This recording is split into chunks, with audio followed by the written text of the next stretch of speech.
జై స్వరాజ్య టీవీ ప్రేక్షకులకి శ్రీరామనవమి శుభాకాంక్షలు. శ్రీరామ జయ రామ జయ జయ రామ, శ్రీరామ జయ రామ జయ జయ రామ. ఈ ఆలయం మొదలు మన సీతారామ ప్రసన్నాంజనేయ స్వామి, ఫస్ట్ ఆంజనేయ స్వామి ఉన్నారు ఇక్కడ. తర్వాత కొన్ని రోజులకి రాముల వారు, సీతమ్మ, లక్ష్మణుడు అందరూ వేయించేశారు. ఈ గుడి చిన్నజీయర్ స్వామి గారు ప్రారంభించారు. అప్పటి నుంచి అప్పట్లో మా పెద్దవాళ్ళు చేశారు. మా పెద్దవాళ్ళు వచ్చినప్పుడు మేము సరే వాళ్ళు వెళ్తున్నారు కదా ఏదో ఇంట్లో ఉందానులే అనుకున్నా, కానీ వాళ్ళు వెళ్తూ ఉంటే వాళ్ళని చూసి మాకు కూడా ఇంట్రెస్ట్ వచ్చింది, మేము రావాలి చేసుకోవాలని. వాళ్ళ తర్వాత ఇప్పుడు మేము చేసుకుంటున్నాము. అప్పటి పెద్దవాళ్ళు వాళ్ళని చూసి మేము ఇప్పుడు పని నేర్చుకుంటున్నాము. ఇంకా మాకు సేవ చేసుకునే అదృష్టం ఎప్పటికి ఇలాగే ఉండాలి అని అనుకుంటున్నాము. ఉగాది తర్వాత ఇది మాకు ఫస్ట్ పండగ, శ్రీరామనవమి మాకు ఫస్ట్ పండగ. అందుకని ఇటు అడ్వకేట్స్ కాలనీ, బాలసముద్రం ఈ రెండు కాలనీయే కాకుండా చుట్టుపక్కల అందరికీ కూడా ఈ రామాలయం అందుబాటులో ఉంటుంది. ఎందుకంటే ఇది మెయిన్ రోడ్ మీద ఉంటుంది. అదిగాక మనకి మధ్యలో వాట్సాప్ గ్రూప్లో కూడా చాలా దూరం వరకు ఎక్స్టెండ్ అవుతూ ఉందన్నమాట. ఈ గుడి గురించి ఇన్ఫర్మేషన్ కానీ అందరూ అడుగుతూ ఉంటారు, రాముల వారి గుడిలో ఇప్పుడు ఎట్లా వేడుకలు ఎప్పుడవుతాయి మాకు ఇన్ఫర్మేషన్ ఇవ్వండి అని చాలా మందికి స్ప్రెడ్ అవుతూ కూడా ఉందన్నమాట. ఈ శ్రీరామనవమి గురించి మేము ఇక్కడ ధనుర్మాసం వేడుకలు కూడా చాలా బాగా జరుపుకుంటాము.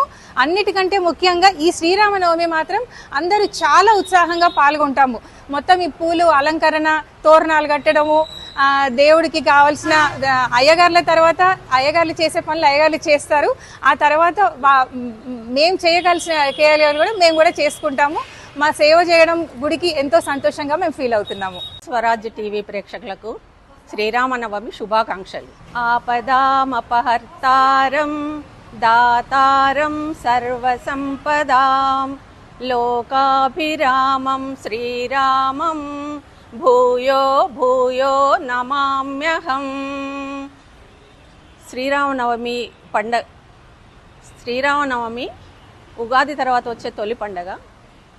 ఈ శ్రీరామనవమికి ప్రతి ఇంట్లో, ప్రతి ఊర్లో, ప్రతి ఎక్కడైనా కానీ చాలా వైభవంగా జరుపుకుంటారు.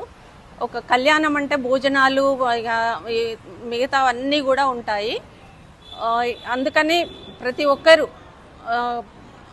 పనులు చేసుకునే వాళ్ళు కూడా శ్రీరామనవమి అంటే ఆ రోజు ఇళ్లల్లో ఉండి వాళ్ళు రాముని తలంబ్రాలు అనుకుంటూ బాగా ఉత్సాహంగా ఉంటారు.